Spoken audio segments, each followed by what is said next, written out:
How did Robert Crumb go from greeting cards to underground comics?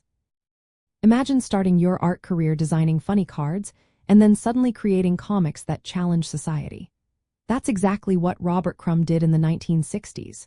Crumb began working for American Greetings in Cleveland, Ohio. He designed humorous and satirical greeting cards, especially for the line called Highbrow. These cards had a rebellious vibe inspired by the beatnik culture of the 1950s. They reflected the bohemian spirit of places like Greenwich Village.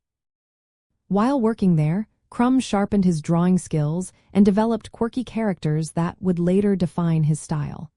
His greeting card art mixed cute images with sharp humor, which became a signature look for him.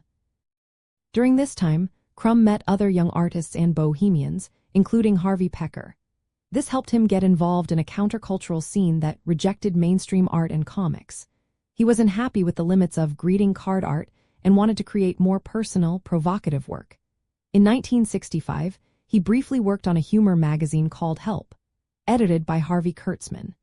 This magazine exposed him to more adult and experimental cartooning styles. It was a turning point that pushed him toward more daring projects. In 1967, Crumb moved to San Francisco, the heart of the 1960s counterculture.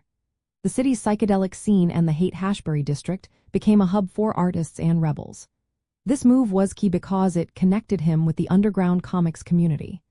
Artists there rejected censorship and explored taboo topics like sexuality and social issues. Crumb created famous characters like Fritz the cat and Mr. Natural during this period. He also published in Zap Comics, a comic book that became a symbol of the underground comics movement. Crumb's shift from greeting cards to underground comics was both personal and cultural. His early commercial work gave him skills and humor, but the underground scene let him push boundaries. His comics combine nostalgia for American folk culture with sharp social satire. This approach fit perfectly with the anti-establishment spirit of the 1960s. His work challenged societal norms and showed that comics could be a form of adult art and social commentary. This journey shows how an artist can start within commercial limits and then break free into a more rebellious, independent form. Crumb's story is a perfect example of how the 1960s underground comics movement aimed to reclaim comics as a serious art form for adults. It was about expressing social critique, sexuality, and personal freedom through comics that broke away from traditional expectations.